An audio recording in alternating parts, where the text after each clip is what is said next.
Business Connections Live, the UK's leading online business channel.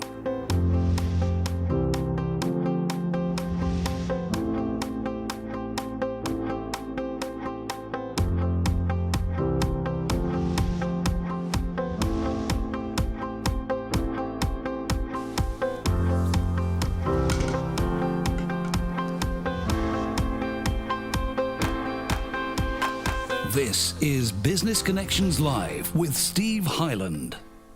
Hello there, welcome along. This is Business Connections Live, the programme for entrepreneurs, SMEs and also business owners. Now, on today's show, we're going to be sharing the secrets of effective sales. Is the juice worth the squeeze? We'll find out during this next hour. Our guest on today's show is Martin Sloman from Gold Dust Sales Trading. And just great to have you with us. Thanks very much. We do a lot of sales programs, Martin, and a lot of people, everybody is hungry to find out about sales. Before we find out anything about you and we find out your background, what's the one biggest mistake everybody makes? The one biggest mistake? Well, that's a really good question. I think is not learning from whatever that failure is in that moment. So I think that could apply to anyone in any field, in any business. So there's always a hidden opportunity within that situation, and we don't go out to sort of set out to fail, but sometimes things may not go our way. We kind of build it in sometimes, don't we? We don't go out to fail, but we have built in everything that we can to make certain that we will do. Absolutely, yep. So it's then thinking about, okay, what could be the better response? What could be the better way of approaching this? What worked, and know for next time. You are the typical guy that works in sales, aren't you? You fell into it. That wasn't going to be the original career. Tell us a little bit about Martin Sloman. Tell us a little bit about your background before Gold Dust Training came along. Okay. So I guess intuitively I wanted to work in sales. I just didn't realise it. So I read How to Win Friends and Influence People at a sort of pretty young age. But my path originally took me to hotel and catering management. So I flunked my exams after my first year doing a hotel and catering management qualification, and decided to get some practical experience to see if it was the kind of career really for me. And then I was going to look at going back to college and retaking. So after a year sort of in the industry, decided it wasn't for me. Learned some fantastic things in terms of a work ethic and also people skills. Well, you sell yourself to catering, don't you? And the hotel management. Yeah. You're there 24 hours a day. You're there 8 days a week. Absolutely. 500 days a year. Yeah. It is just 100% commitment, isn't it? Yeah. What do you think the things were you learned from that? Because you only stayed at it for a while, but what were the takeaways for you from there? Because everything kind of is an influence on your future development. So what did you take away from the hotel catering? I think there's because it's quite a stressful environment, and so the only way to deal with that stress is the social side of it, is the people. So you've got to if you like, rely on your colleagues and make sure that you're helping each other, but also that you're having a laugh, that there's a fun element to it, because otherwise it's just 100% pressure. You've got service to deliver, and you've got people sort of shouting down your neck, and if you've done a stint in the kitchen, you know what that's like when things just get into sort of panic mode. So I think it's your colleagues that get you through it. So it's about the morale. And then if your head's in the right place, because you've got that support, then you're going to do a good job. Do you think programs like The Apprentice, God help us all, but The Apprentice, the way they portray working as a team can actually be damaging to people who are going into business? Is there a whole generation of people coming along that think the way that you get your way is by shouting louder and longer? Yeah, absolutely. Yeah, I think that is the case, because people are behaving in a very false way there. They're not being supportive. They're out to prove something individually, and that's not cohesive. And so, that's not going to be effective. Let's get down to the nitty gritty. The gold dust sales training. You told me a great story that you left that. You then went into financial services and into the banking industry. Yeah. You ended up being a branch manager. You worked your way through for 5 years, different branches. Then you had a sales team underneath you, and they were getting from the marketing team at the branch. They were getting sales leads, and some people within the team that were working for you would treat each and every one of those leads as gold dust, while some people would just see it really as something to get through, a means to an end to the day. Yes. And the people that treated each and every lead would actually benefit from it because they were turning those leads into sales, and the people that didn't care were just getting nowhere out of it and actually just couldn't understand difference. Is that where the fundamentals of the selling and the techniques that you use came from? Absolutely. It's about taking each part of the process. So taking that initial conversation that you want to have, that initial lead, and just thinking about, okay, what's the best outcome that we can create here for the customer? What's the best outcome that I can create here for me? And then let's come up with an approach. What is it that's going to we're talking about, is the juice worth the squeeze? What's the juice going to be for this customer? Why should they bother? What's the action you want them to take? Why should they take that action? Why would they feel compelled to take that action? If it's to get them to agree to a meeting, well, what can they expect from that meeting, and why would they consider having it in the first place? What's the juice going to be for them to make that journey to come and see you? Do you think too many salespeople go into a sales call? I know we talk a lot about sales in the program, but if you don't have any sales, then honestly you don't have a business. If you are an SME, an entrepreneur, and you're getting out there, it doesn't matter if you've got the best idea in the whole world. If you're not selling it onto somebody, then you're really going to be in the mire, because it's not a business anymore. It's just a hobby that you're working on. But do you feel that a lot of people go into a sales call without standing back for a moment and going, what is it truly in it for the customer? I know what's in it for me. If you're selling page advertising, you know that if I sell a page of advertising to you, my company is going to make some money because you're going to pay it to me. Yeah. But if you approach it that way, then you're not approaching it from the customer's perspective. No. Why exactly. have the advertising? Yeah, exactly. So if you're approaching from that perspective, that's never going to be effective, because it's about you, it's not about them. And so you're almost forming a deal. You're just thinking to yourself, right, what sort of business is this? What sort of customer would they be? What can I get from them? And that's never going to be an effective way to get business. If you do gain some business there, it's going to be transactional. The value may not be very high. Well, what we'll do, we'll come back later on in the program, and we'll talk about the ways that you should prepare yourself for the individual sales call. I think that's going to be pretty important as well. When it comes to developing and customer relationships, we've done programs on talking the customer's language. How important is it to understand, do you think, the target area that you're going for? How do you target an area? You said another story that you said before we started the program, your very first cold calling sales job. Yeah. Your sales manager at the time, he turned around to you and he said, I'm going to give you one piece of advice, no more after that. Good to have a supportive sales manager.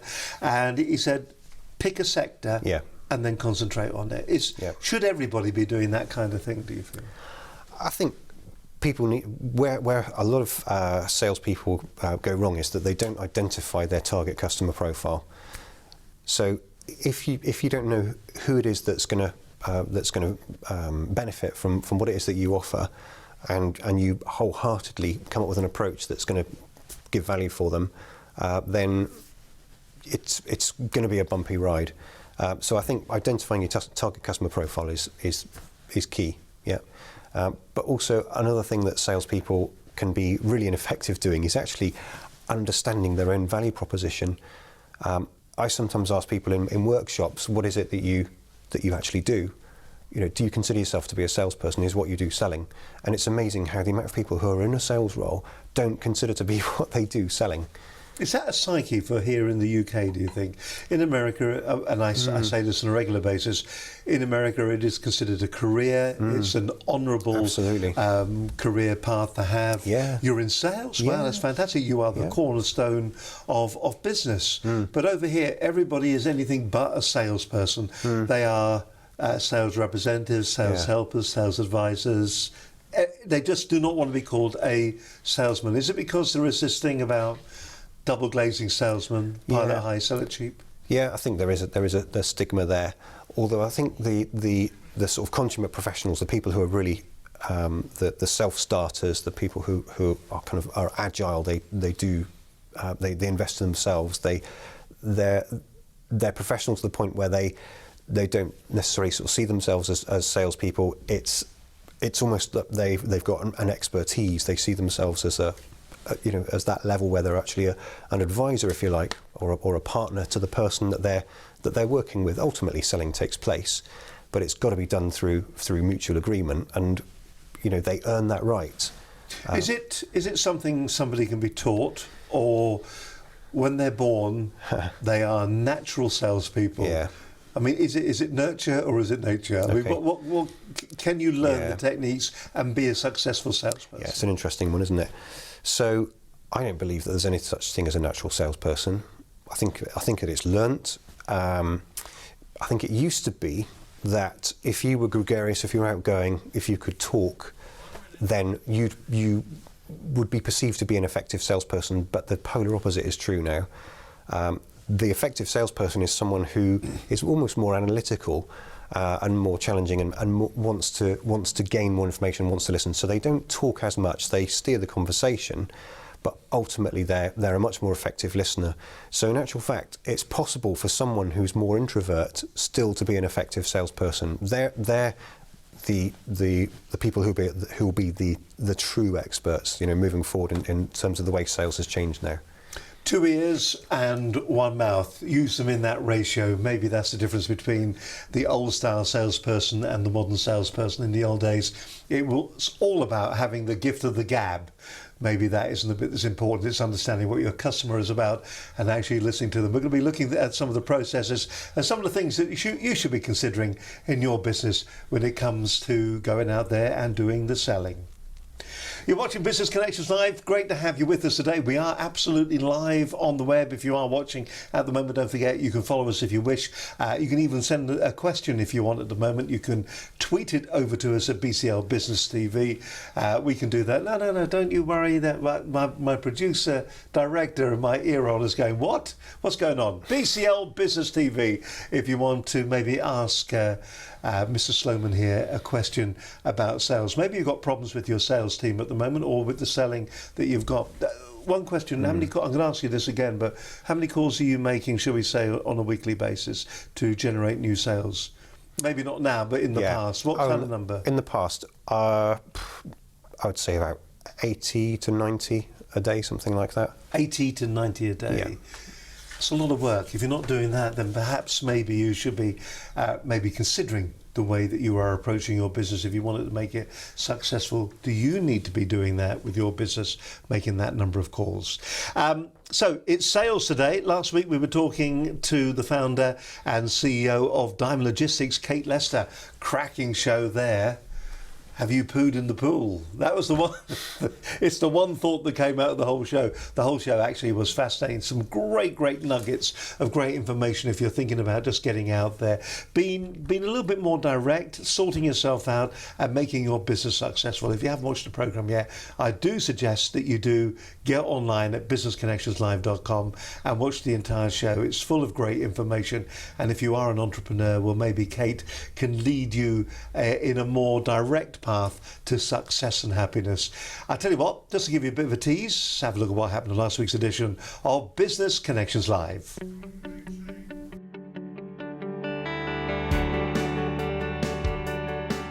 Now, on today's show, we're going to be talking to one entrepreneur about how she's changed her company's growth curve and the key lessons that she's learned so that you can just do exactly the same thing as well. But the nice thing about today's promo is she's going to be talking about the good bits that you should be putting out to take away some of the mystery, some of the stuff you shouldn't be doing. My guest on today's show is Kate Lester, founder and CEO of Diamond Logistics. I always say that it took me 20 years to kind of cut my teeth, and as much as I wonder if a Harvard MBA I might have shortcut that success. I think to become an expert, and by being an expert, I mean I've made all the mistakes in one particular arena, and I deem my arena to be small business. It was 20 years in dealing with it all and learning it and all the rest of it, and then finding a way that I could apply all that, which is what I'm hoping to share with my fellow entrepreneurs, so that they don't have to do that 20 years, they can just do the super acceleration bit of the last 3. I think entrepreneurialism is very much, the science of business, or applying that science of business to opportunities. So it happened to be the courier world. It's happened to afforded me a very good lifestyle, and then I happened to see it as being one of those scalable businesses that has an enormous potential in the future. So that's really helped me with my longer and bigger business ambitions. And I believe that business is applicable to any craft, as it were. It's a formula, it's a science, it's an application. I had a really good saying the other day saying, and they won't have it at Google, and it's saying, don't poo in the pool. And so you have to be really open to everything. Because it didn't work 20 years ago doesn't mean that it won't work now. If you start saying right from the start that's not going to work, then you're already going to be putting yourself in that kind of holding pen, as it were, of people that I think are likely to fail. Number one, people think that their idea has a market because they think they like it. So, people may think, gosh, I absolutely need that widget. And so they then spend a vast amount of money R&Ding that widget before actually seeing if there's a market for it. The most important thing that all businesses need to do, and the one that I would say 90% miss in its entirety, as did I, by the way, for a really long period of time, was not putting sales at the forefront of all of it. Because you can put a sign up, you can have really nice offices, but if your phone's not ringing and if orders aren't being made and your clients aren't happy and they're not returning, then the reality is that you have no business. So putting sales at the forefront is really important. Making sure your product isn't just, or service is just something that you think you need, is really, really important. And if you want it to scale, it's got to be something which is sufficiently simple so that you can teach other people to do it for you. Otherwise, you will remain the artisan in your business, and you will be always working in it. And then you will just be like an employee, only you won't get sick pay. The big thing that you can look at most in a business, and again, when I work with people, this is what we try and put at the forefront of all of this, is that your KPIs have got to be the activity before your sales pipeline, because that is indicative of how successful you're going to be going forward. And I always say that if you want to sort of scattergun approach and like do 10,000 leaflets on an industrial estate, you're going to be wasting an awful lot of money. So we look at sectors that would traditionally utilise courier companies. We then find the people that are decision makers within those, and indeed some of our prospecting actually involves going around the industrial estates and actually finding the people that are having receipt of consignments or dispatching consignments at the end of the day. So that would be a fairly strong indicator that they would be courier users. But look at the sector, look at the geography, look at the likelihood of them being able to utilise your services, then find the key decision maker within the business, and then attach your marketing to something that is going to particularly tweak their kind of brain. So we call it defining our client avatar, and you're going to have a different definition as to whether you're approaching a managing director, because they will have different motivators, or a warehouse manager, that will be a different motivators, or a business leader or an HR person. So make sure that your marketing pitch is created around that. Hi, my name is Kate Lester, and I'm the proud founder and CEO of Diamond Logistics. We're the UK's fastest growing courier company, and we enable businesses to deliver, whether it's parcels, their promises, or indeed their profits too. Now, as my takeaway for you guys as entrepreneurs, there's 3 key messages I really hope you take from today. Number 1 is, if you want a super successful business, then please make sure that your product and serviceable is saleable. And please make sure that you are the person that takes control of that sales pipeline, because nobody will care about it as passionately as you do. The other thing is that if you're looking at scaling your business, then you have to make sure that your mission, belief, and indeed your ethics are at the heart of what you're trying to do, because when you're trying to replicate your service, you want to make sure that all the stakeholders believe in that as passionately as you do. And number 3, think of your role as chief talent spotter, because if you pick the dream team that I've been lucky enough to recruit at Diamond, then I hope your business will fly just like ours is. Thanks very much.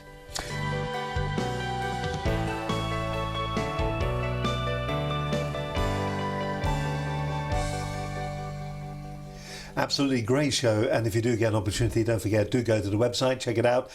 Kate Lester, CEO and also the founder of Diamond Logistics. Fantastic company, fantastic guest on the show, some great advice if you are a small to medium scale enterprise, if you're an entrepreneur. Of course, she was the Entrepreneur of the Year. She's won all sorts of awards. It's just a good hour to sit down and to watch all the way through. That's on last week's edition of Business Connections Live. You're watching Business Connections Live, and my guest on today's show is Martin Sloman from Gold Dust Sales Training. Every single sales lead that you have should be considered to be a valuable piece of gold dust.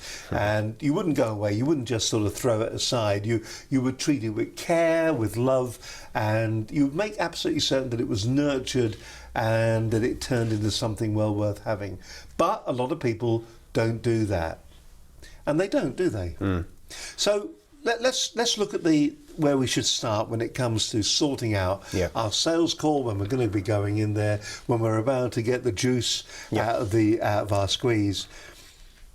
Where do you start when it comes to formulating the key questions that you need to be asking? Okay. How do you start preparing for the sales call? How do you go about it? What should you be considering when you're doing it? Well, that's the interesting bit. You've led with that piece to say, how do we start planning the key questions to ask? That in itself is the place to start. Often people think, well, if I come up with a compelling reason, then that's great. The conversation can go from there, but they can quite quickly lose their way, and they may disengage from the person that they're talking to. So planning the questions is the key piece. It's not just about coming up with a compelling reason. It's what are the key questions that I'm going to ask. And that's just not done. Scripting it at that point? And is there a danger if you are scripting it to a rigid, solid kind of format? Yeah. It's not scripting. It's more about having a structure, something to be able to sort of lean on, maybe just a few points jotted down, just a sense of direction. But giving yourself enough freedom to be able to get the response from the prospect or the customer, and then to sort of pay attention to what they're saying. And the challenge there is that if we're making a call or if we're talking in a meeting, we're there to communicate the bit that we need to speak about, and we hope that there'll be some value perceived in that by the person we're talking to. But we need to understand what they perceive as being that value. But again, there's a risk that it's from our agenda. So we're almost waiting for the other person to stop talking before we then start with our next bit. We're thinking, okay, what do I say next whilst that other person's talking?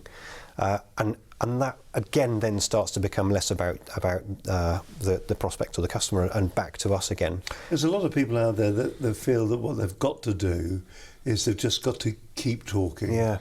It's quite interesting. In the days when I was doing shopping TV, many of the people that would come on, because if you're selling in shopping TV, you're either doing it for 4 minutes, 8 minutes, 12 minutes or longer.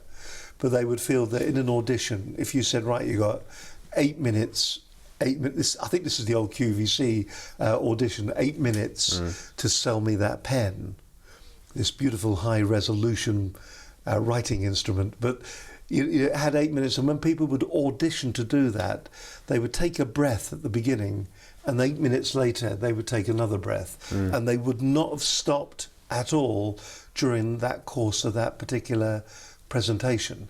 Do you find that with salespeople a lot these days, that it's all about them just bombarding the prospect with just noise and information? It is for, I'd say, a large chunk of them. You've got the exceptional people. You've got the self-starters, the ones who get it, who understand that it's about creating, say, a marketing opportunity for the person they're talking to. So you talked about paid advertising earlier on, and the whole point of paid advertising is it creates something for that business in order to promote it. So therefore, the effective salesperson will want to understand what it is that the message that the business that they're selling to is wanting to communicate. You know, what kind of customers are they looking to attract, and then how can they form a partnership with them to achieve that. So it's the effective salespeople will wholeheartedly use a sincere and helpful approach and exercise good listening skills. They won't just be there waiting for their turn to talk, and that's the key bit. But then it goes on a sliding scale. So you've then got the middle tier of performers, which probably makes up the majority. You could say that's the 60%. And so they'll do certain elements, and use certain questions effectively, and then other elements not so effectively, and that's why the performance is inconsistent. And then you've got the lower group, the lower 20%. Order takers. Yeah, they're the order takers, because they're the ones who crank out the calls or who go to the meetings, and they pick up the lower hanging fruit. But the opportunities aren't maximised, and so therefore the relationship may not stay for the duration. It's interesting. We've just bought some paid, strangely enough, we've just bought some paid advertising for another product, another brand that we do. And I was just thinking back to the sales call. And the sales call from the sales rep was all about price. Oh. You can have this for that price. Right. And when I think back to it, really what the sales rep should have been saying is, how would you like to be in front of this number of people? Totally. The kind of people that you'll be able to talk to are that particular demographic, which is perfect for the product that you're talking about. And so that means that you're now getting in front of all these eyeballs. And in fact, what becomes less and less important is the price. Because what she's selling to me then is the opportunity. Exactly. For me to promote to all these people. And is that where that's where we go wrong? We're just not coming at it from the customer's point of view. Yeah, and there's a really easy way to get around that. You can just wipe that thought process from your mind. So I implore anyone who's in sales who has fallen into that trap before to try this. I've been there before. I've rocked up to meetings before thinking, I really need this deal. We've got to do this. Got to win this piece of business. That's just a disaster. It's just a disaster waiting to happen. What you instead should be thinking is, okay, if what I did was for free, what would be my best recommendation? So how am I going to find out as much as I possibly can about this individual or this business, and then provide the right solution and the right recommendation for you. This is the old, if my life depended on this, what would be the things that would be important? And it's about considering it in a different way. I suppose it's a bit like when you drive down a road, isn't it? A road that you drive down on a regular basis, you become blasé to it. But there are days you can stop and you go, hang on, I'm just going to take this all in afresh again. And just try and look at it from a fresh perspective. So you should really be doing that for each and every sales call. How do you do that if you're doing 80 calls a day then? You have to stop and take a moment. So you have to just think and put a process in place. And that the beginning part of that process is, what's going to be the best outcome from this call for this person, or from this meeting for these people, and for me, and putting it in that order. And if you build that mechanism, at first it's a habit you have to create. But if you get yourself into that mindset where the starting part of your planning is what's going to be the best outcome for this prospect and for me, then good things are going to happen more often. This kind of conversation always assumes, of course, that we've got past gatekeepers, and we've even got into a conversation with the person. How do you start the call? What is the way that you begin it? We've heard other people, and I said to you earlier on that. Do you pick up on some of the different sales techniques that other people have, the Sandler techniques, the features and benefits? How do you start a sales call? What advice would you give? Do you research? So people, it's almost arrogant to get on the phone to someone and expect for them to give you time unless you can immediately prove your worth. So you've got to earn the right to speak to that person. The only way you can do that is to be professional.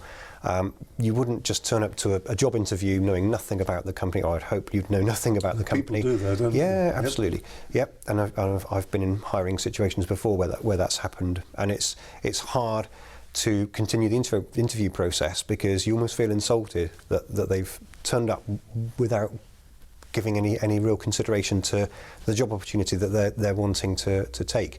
So the same applies with sales. Is find out what's going to make it worth that person listening to you. So go on, give me a typical question, because it is difficult. I have stood in the high street and I have had £100 cheque. Yeah. I really have. I've actually really done this. I've had £100 cheque in my hand and I wanted to give it away to a passerby. And you go, there is £100 cheque, would you like this? No, thank you. I've got enough money, thank you very much indeed. And you think, hang on a second, I'm actually giving you this for free.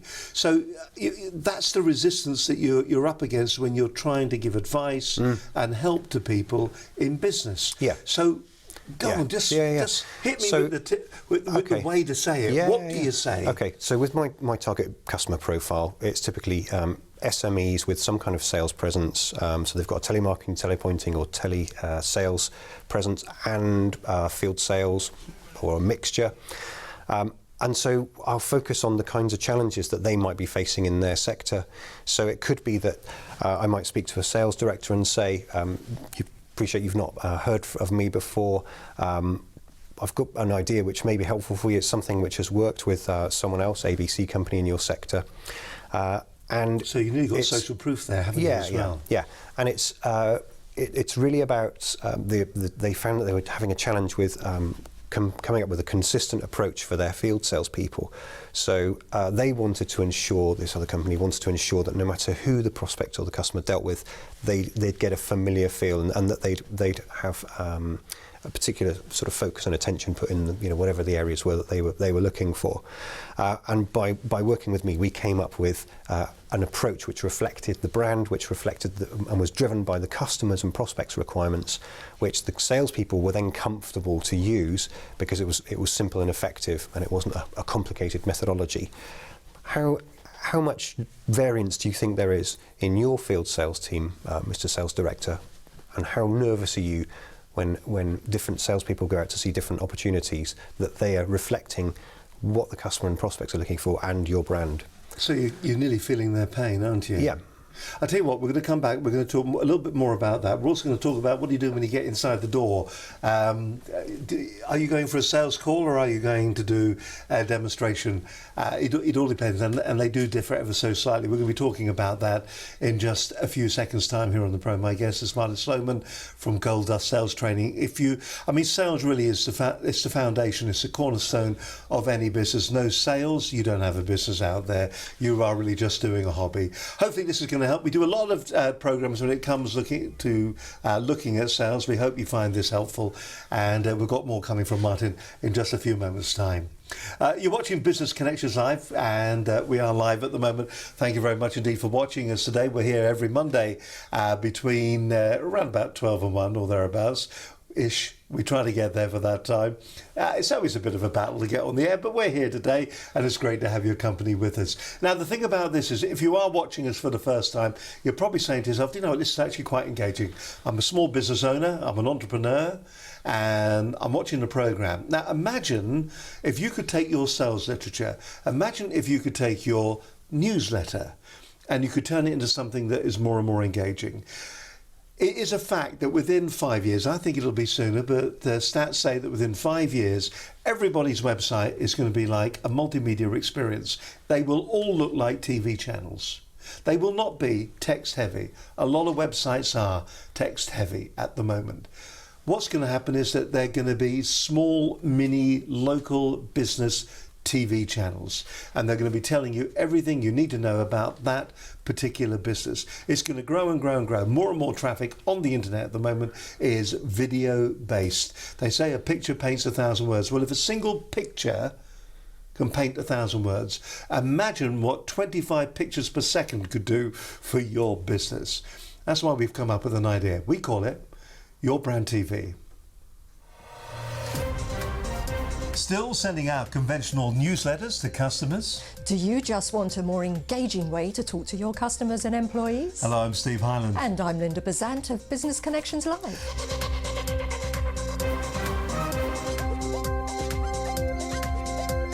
Your Brand TV is a completely branded television show that can be streamed live or delivered on demand to your niche audience.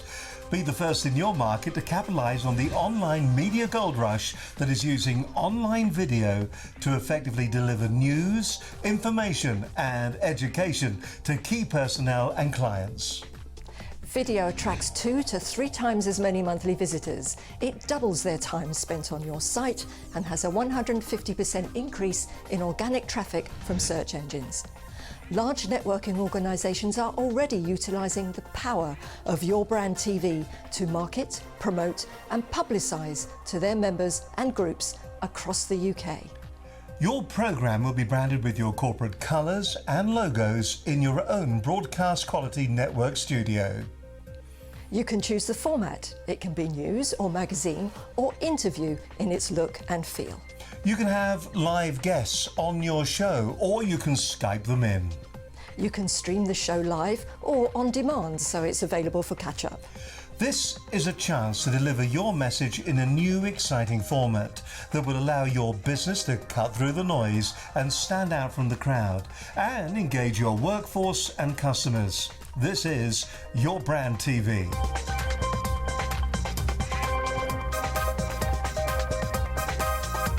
To get more information on this fabulous opportunity to bring to life your corporate communications, contact us today at Business Connections Live, the UK's leading online business channel. So go on then, turn your readers into viewers on your website. You can use something like Your Brand TV. Very, very straightforward, very easy to do. You can come into the studios here, or we can do it on location. That just costs a little bit more. A lot more, in fact. You can come into the studio and you can have a customised studio with all your branding, everything like that. You can bring guests in on Skype. You can bring them in on a number of different... There's a whole load of platforms out there. So you can have people from around your business, from around the world, on your programme and get it out to your sales team, to your employees, your field force, whoever is out there. You can now actually communicate with them on a one-to-one basis. And because of the technology moving forward now, you can actually make it interactive. You can use the likes of social media, you can use Twitter, and you can also use email, and of course you can also have instant messaging coming up on the screen too. So you can do all of that. If you want to find out more details, here's how you find out. Drop us an email to this email address. It is studio@businessconnectionslive.com, or if you want, you can give us a call on 01784 256 777. Talk to myself, Steve Highland, or to the co-owner, founder of this business, Linda Bazant. You can have a word with her. She'll hit me for that. I'll say her name properly, Linda Bazant. And if you want, you can also follow us on Twitter as well at BCL Business TV. And don't forget to check out our websites, as I said, businessconnectionslive.com. You can also find us on our Facebook page. We've got a Vimeo page. We're on iTunes. And where else are we? We're all over the place, in fact. Pinterest, the lot's out there. If you want more details about Business Connections Live, you can find out all about it simply by going to one of those different locations. And don't forget, if you are watching this on YouTube at the moment, give us a thumbs up and please do subscribe. We're coming up to on this particular program, depending on when you're watching, it's a bit like being on Dave this. We're coming up to our 1,000th subscriber. We'd like to do that before Christmas, if you don't mind. Thank you very much indeed. My guest on today's show is Martin Sloman from Gold Dust Sales Training. We're talking about the cornerstone of any business. It is sales. If you're not making sales, then you don't have a business. We've been talking about the value of asking the questions that you need to have answered and that your client needs to have asked, to be honest with you, your prospect needs to have asked. So, you know, we were talking about the questions. Do you have a formula of the kind of questions you ask? I know you kind of half answered that before we went into the break, but if there were 3 key questions that you traditionally ask about your business when you're selling yourself, what are they? Okay, so driven by the research that will have already taken place, I'll have a good idea as to what kind of opportunities they're looking to create, but also what particularly what kind of challenges that they might be facing, and then come up with some, you used the word social proof earlier on, some proof where I've delivered something similar with the kinds of results that I think they may respond to. More of it is built around the challenges that they face, because people tend to respond more to avoiding more pain than they do the creation of more opportunities. So it's really about finding out what they currently do, what have they got in place at the moment. So do your research. So you get to a point where you've now got the appointment. You're going to be going in there. Because the hard bit, really, a lot of people will perceive the hard bit is getting the appointment, getting the sales call.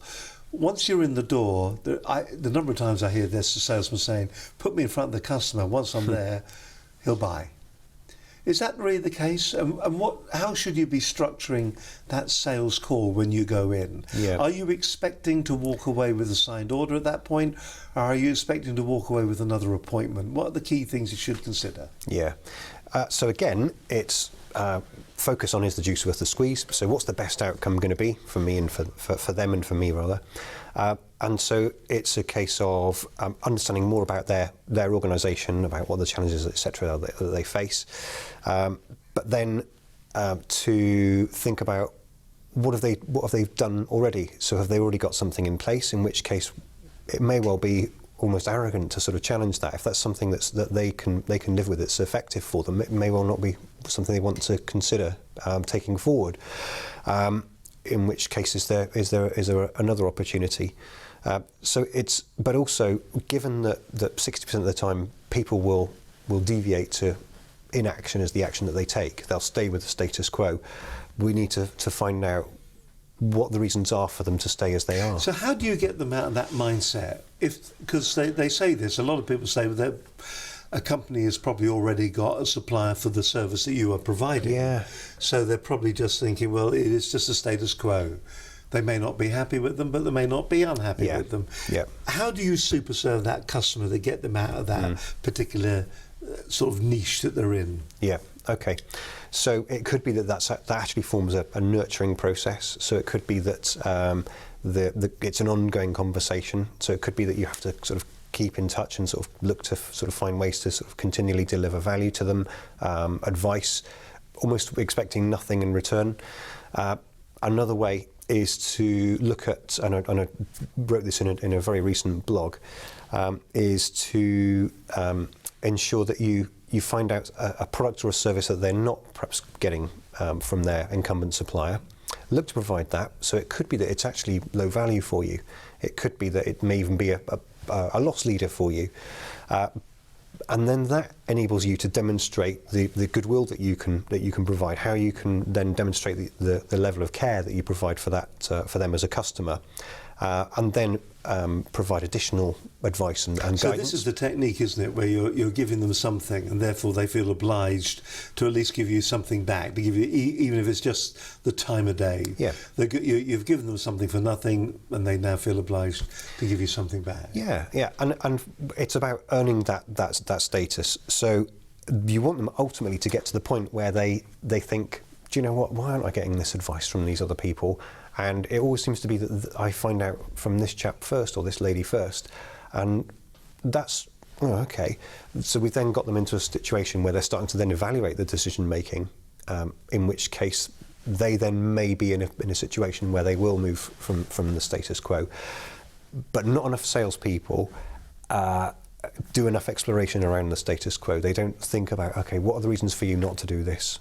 And the customer may then tell you, the prospect may then tell you, well, I'm not going to do this because, we've used this supplier for the last 5 years and my daughter's married to the MD, or whatever it might be.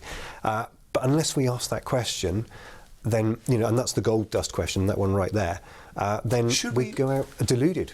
Should we be braver then when we're in a sales call? Should we be a little bit more outspoken? I think we should be better at asking bolder questions at the right time.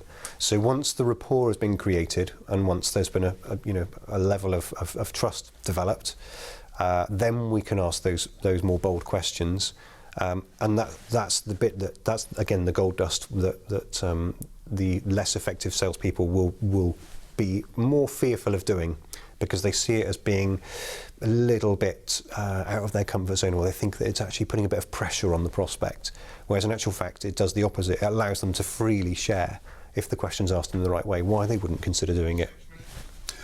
Who's the more effective, do you think? Is it the subservient salesperson or the dominant salesperson? Which one of the two?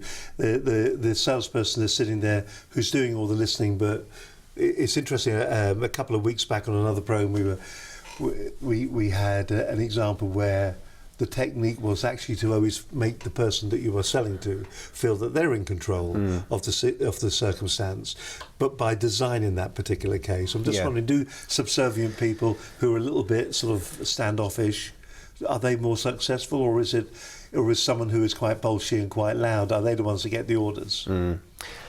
Yeah, it's, or is it just horses yeah. for courses on each one? I think that the subservient person will have better appeal. However, they still need to have confidence to ask those bolder questions.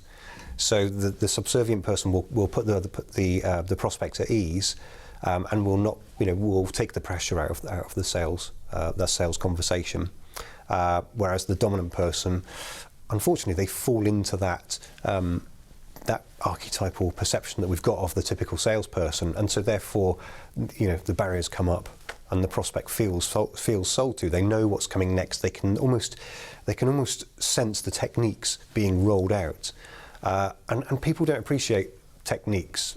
People don't want to feel like they're in a conversation which is driven by techniques. They want to be in a conversation which is natural, which is about them and their business and their objectives, or helping them to overcome a challenge. So if the subservient person is leading that through a sincere desire to help, but then at the same time be sensible enough to think, well, I'm not just going to go get back in the car and go, fantastic, we got on great, that's got to be, a deal. I can probably put 80% in likelihood in my pipeline. We've all been there where we've said to the boss, yeah, that was great, and then come the time at the end of the month, you go, well, hang on a sec, what happened to all these which were 80%? Oh, actually, yeah, okay. There's questions missing. If everything's at 80%, well, we're either doing everything right, or else we're kidding ourselves. We need to challenge it and just say, okay, just out of curiosity, what are your reasons for choosing not to do this? What are your other options? And we almost need to consider, okay, they're very likely to be considering other providers. So why don't we ask them about that? What about things like, we were kind of starting off talking about going in there and doing demos. Demo, sales call, demonstrable product. Other mistakes, other techniques you should be using when you're doing a demo? Is when does a demo become a sales call? Yeah. And it's nothing more than just a demo? How do you turn a demonstration into a sales call? Okay, so the risk is with the demo piece is that we lead with the demo. So there's already an assumption that they're going to want the thing that we've got, and that the reasons will be typical reasons. So that's the risk. The other risk as well is that if you're talking about a field salesperson who has a particular product, they go to a meeting. They may forget to bring the product in with them because they know the product, and so therefore they can talk all about the product, and so therefore they'll do it through the conversation, and that's not effective in itself because the product needs to be there. So I work with a client, and the sales director says to his field sales team, that one thing you've got to remember is, switch your phone off before you go into the meeting. Have your pen and pad ready. Have some questions planned. Make sure you've found out how much time you've got, and have the product with you. And even if you're going to an existing client who knows the product, they've got some of your product on their site, still bring the product with you. Is it a bit of theatre then that we're looking for? For instance, when I go to meetings, I tend to record them so that I get every single word. But if I had a pen and pad there, you are going through the theatre of actually distilling the information and writing it down longhand, so that you are actually going through a process that people are going, he's actually taking notice. Definitely. So is it more of a performance than when you are in that demonstration, that sales call? Okay. So the way I came to realise this was through if you like, something that happened to me is something adverse. So I was on my way, this was about 8 years ago, I was on my way to see a prospect in London, and I had my laptop ready, and I had a load of slides, and I used to do the kind of PowerPoint, dung, dung, dung, dung, dung, dung, dung, here's who we are, here's how long we've been doing this, here's how great we are, here's people that say how great we are. These are all our products. And I was preparing for my meeting, went to fire up the laptop on the train just to review them, and it was running out of battery. I didn't have my charger with me. So at first I thought, disaster. Then I thought, okay, well, I know the presentation, I know the client, let me just get my pad out and I'll ask some great questions. So I then started planning the questions, and it was just the easiest meeting ever. So from that day on, I left the laptop at home. My laptop stayed at home, and I took in, I did some research, I had a few questions, I'd made a few notes about the key bits I wanted to potentially discuss with them, and the conversations flowed so much more effectively after that. If they want I mean, which is great, and which goes to show you that we are talking about a little bit of theatre. A little bit of theatre goes a long, long way. My guest on today's show, Martin Sloman from Gold Dust Sales Training. Well, you're watching Business Connections Live. Absolutely fascinating. Do you carry your battery charger around with you these days now? I rarely take my laptop to a first meeting. Because it's got to be about a conversation. I think it's almost arrogant to get your laptop out and start punching slides at people without having had the They call it death by courtesy. PowerPoint, don't yeah, they? they do. Yeah. There's a lot of people out there that rely on PowerPoint too, particularly when they have a thousand different pieces of text on their slides. I think it's been interesting what we've been talking about. So I really do think it's interesting because I think the whole area of sales is. Be sometimes referred to as a bit of a dark art, isn't it? But really all it is just about communicating clearly and precisely, and then giving somebody something that they need and they want. Yeah. Listen, we'll talk more in just a few moments' time. You are watching Business Connections Live. Thank you very much indeed for your company. Should we give you something right now? I think we should. If you go to our website, businessconnectionslive.com, we'll give you a bit of an insight into how to use the piece of software that this gentleman's talking about, Dan Spicer from Hootsuite. He came on the program a little while back. It was a cracking show. If you're not using Hootsuite for your social media, well, perhaps you really should be. He was on the program, great guest, and we asked him what he thought about being on the show. Hi, I'm Dan Spicer. I'm Head of Community for Hootsuite EMEA. I had a fantastic experience here today with Business Connections Live and the team. A great team to work with, and I think that the show itself is also a fantastic resource for SMEs and small to medium-sized businesses. It's fantastic for us from a Hootsuite perspective to be able to reach out to SMEs and SMBs and really talk to the social media sphere, I suppose, from our perspective, but also fantastic for SMBs and SMEs to have a resource, a weekly resource, I think it is, to be able to go out and get all of this free education and this free content. And so we're happy to be involved, and hopefully we'll be involved again in the future. Well, there we are, Dan Spicer from Hootsuite. He was on the program. If you want to find out more about how Hootsuite can work for you, you can just simply go along to our website. And if you sign up on our website, we'll send you a little video, absolutely free, our little gift from us to you, so that you can actually then get the most out of Hootsuite. Social media, do you think a lot of people use social media as an excuse? I'll ask you that question in a moment. Have a think about it. You are watching Business Connections Live. My guest on today's show, Martin Sloman from Gold Dust Sales Training. Social media. Do you think a lot of salesmen use social media as a bit of an excuse? They think that really is their selling and their marketing?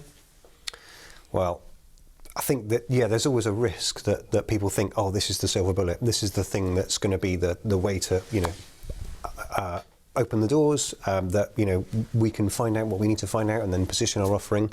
But as with anything, it's what part does that play in the process. So it's an ingredient. So social media, of course, that has to come into it, and so we can use that as a communication platform. But ultimately, it's part of a toolkit. With a variety of tools, and you use the right tool in the right situation. We've got to embrace the different innovations and the different platforms, and we've got to use the variety of them. But we can't lose sight of the fact that we've got to use the right vehicle, for that prospect, and rather than go put all our eggs in one basket and just become social media. Just 100% social media driven. Because a lot of people do that. So we've done our call. We got through our call. We did our demonstration, and we got in front of there, and we've kind of we've sorted out our relationship with our particular prospect that we've got there. When it comes to marketing your business, what techniques? I mean, because the other part of it, there's marketing and sales. The marketing is bringing the horse to water. Yep. And obviously the sales bit, the close of the sales, is making the horse drink. What about marketing then? And we were just kind of touching on it there with social media. when you're in sales, what kind of marketing should you be doing? Particularly if you're a small to medium scale enterprise or an entrepreneur, solopreneur. Yeah. What should you be thinking about when it comes to marketing before you make those sales calls? Okay, so networking is a key one there. It's so valuable as a someone who works in an SME or an entrepreneur, someone who works for themselves. They might be home based. The risk is that they've only got one perspective on things, and so networking allows them to go out potentially to where their customers might be and get valuable feedback, which will then enable them to make decisions about their business. Do you think it's specific to a size of business, or do you think there are networking organisations for different size businesses or for different target audiences? I mean, I know you do a lot of networking, but there is a danger that it's local business. It's local business to local business. But if you're looking for a corporate client, should you be networking somewhere else? I think you can make. I think you can make any networking platform work for you. It's about building those relationships, and it may well be that some of your customer base or your prospect base can be potentially within that network community, but ultimately a lot of those people have come out of corporate backgrounds, in which case they have corporate connections, and so it's that piece of networking through the room. And the more effectively we develop those relationships, and the better we are at sort of asking for the things we need, and as well as being helpful along the way, then we can perhaps reach other connections which aren't necessarily there. Do you think when we go to networking events, it's a good opportunity for us to not try our pitch, because there's nothing worse than going to a networking event where everybody is pitching to everybody else, but at least going there and maybe having our 1 minute water cooler moment where we can explain what our business is about and what the key benefits and the advantages of dealing with us are. Is it a good rehearsal platform, do you think? Yeah, definitely. So if you talk about the water cooler moment, the sort of bit of open networking, often that can be such a valuable piece because people are conversing and they're interested and they're listening to each other, and I think often they get more about and are more able to understand the other person's business than in, say, the 40 seconds round or 60 seconds round or however long it is when they do their elevator pitch later on. And that can often be the bit that's memorable because people are distracted. They're thinking of other things. They're thinking about their own elevator pitch whilst everyone else is doing their elevator pitch. So nobody else is listening. It's the only people listening are the people who have already done it. Yeah. So you've got to use all the facets. You've got to think about how you're going to use the opportunity, the different elements to whatever that networking meeting format might be. How can you use all of those?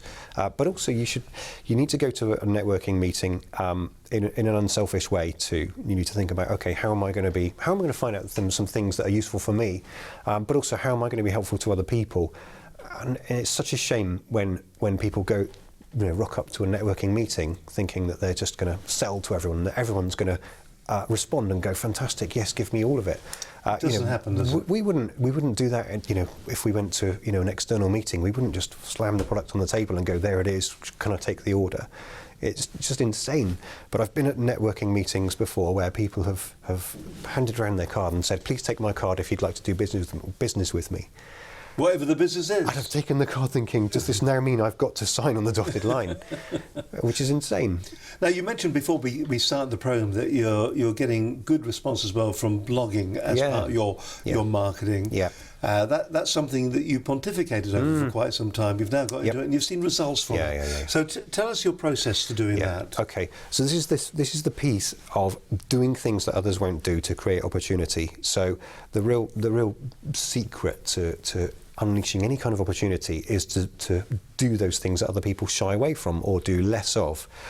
So if anyone has been reticent about doing blogs, then I encourage them to give it a go. People typically think, oh, well, yeah, I'll get around to it when I've got some time because I've got to do all this other stuff. I procrastinated over it for nearly 3 years, and I got great advice from people saying, Martin, you really should be blogging, you really should be blogging, you really should be blogging.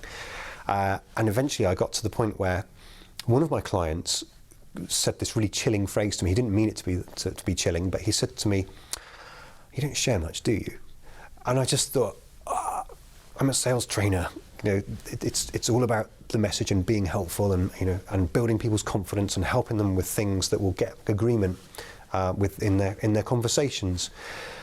That's awful. So from that moment, that compelled me to take action. So I thought, okay, well, I have to share more now. So first of all, I started writing one blog a week, and you come up with scenarios, you come up with stories. They have to be stories that have happened to you, that they're bumps that you've made along your journey, they're mistakes you've made, they're lessons you've learnt. And you can just recollect over your experience, and you'll find all sorts of material there. But also then you can use client situations too. So you can use them specifically, or you can anonymise them. Or it could be something that's going on.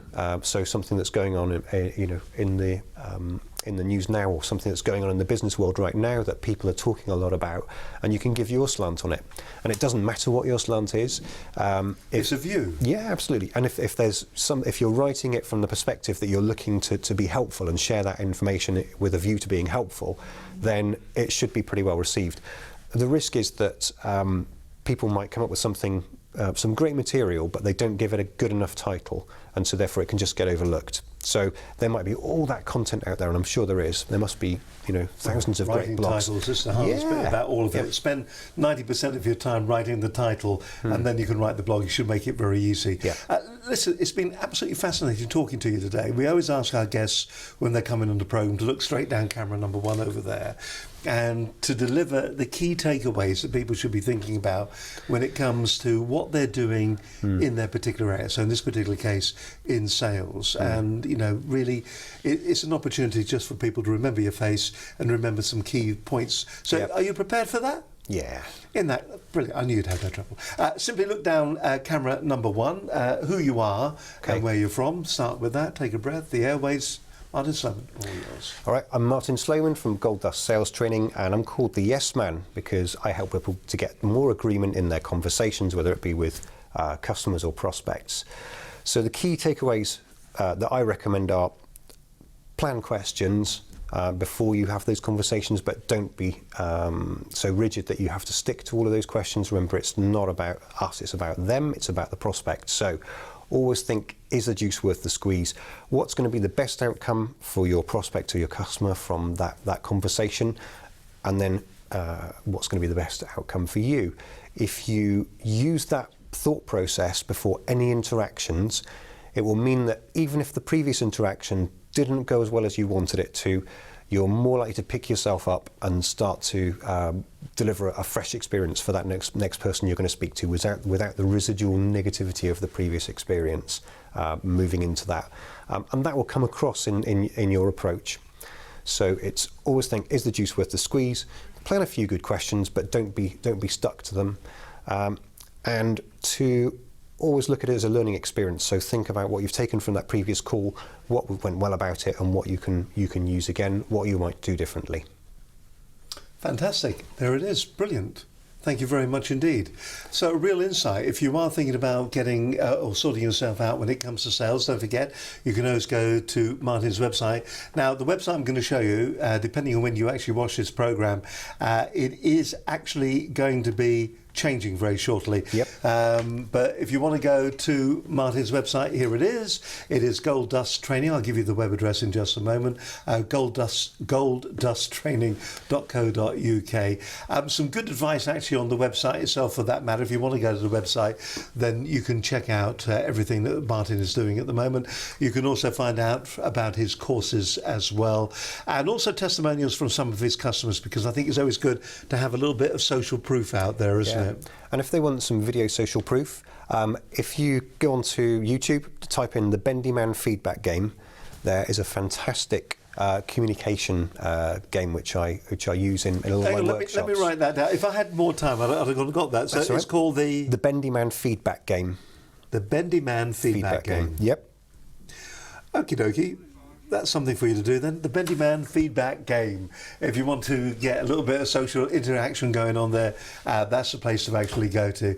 Martin, it's been an absolute pleasure having you with us. If you want to find out more, as I said, about Martin, you can go to golddusttraining.co.uk. And do remember, sales just so important for any business. If you are in business, it is the cornerstone of what you're going to be doing to make it all happen, to make it all work. Martin, thank you very much indeed. It's been an absolute pleasure having you on the show today. It's been brilliant here. Thank you. Hope you've enjoyed today's program. It's been a cracking show as always. Who have we got coming up in the next couple of weeks? You can rest easy now for a moment, Martin. I'm going to have a look over here. On next week's show we have Lee Ashton, speaker, trainer and coach, and the author of I Sell. More selling next week, but very important as always. Other programs to look forward to in November. We've got James White. He's the CEO of InTouch CRM. If you're looking for a CRM system, maybe you've been looking at the likes of Infusionsoft or some of those. I mean, they are a lot of money, but boy, do they do the job for you. InTouch CRM, UK company, do a sterling job. It's a great package. Getting closer and closer, in fact, to Infusionsoft, or as it's sometimes called, Confusionsoft. So that's InTouch CRM, James White, CEO. He's going to be with us in November. Steve Bridger. He's the author of the book Transform Your Communication Skills. It features a complete chapter from us here at Business Connections Live. You can get the thoughts of Steve and Linda in there. There's a whole chapter on that. That's going to be published on the 28th of November. It's available to pre-order right now on Amazon. So that's Steve Bridger on the program. In December, we've got a guy you know, Steve the Barman, advising you on entertaining your clients in the festive season. That just sounds like a drinks up, doesn't it, quite frankly? But it isn't. There's more to it than that. Helena Panzarino with her new book, Funding Your Business for Dummies. That's going to be published on the 11th of December. She's a good friend of the programme and she's going to be on the show talking about her book. And then on Monday, the 21st of December, you can join us for our online live Christmas party show where many of your favourite guests from the past 100 plus shows are going to be turning up with a little bit of advice and tips for 2016. That's the lineup over the next couple of months, well, the next month or so, next few weeks, and we're looking forward to seeing all those people. Don't forget, time to roll those credits, by the way. Thank you very much. Was that good for you? I quite like that. If you'd like to advertise on the program or sponsor the show, then you can just get in touch with us here at studio@businessconnectionslive.com. Till we do it all again, till the next show, take care from one and myself. Bye for now. Bye bye.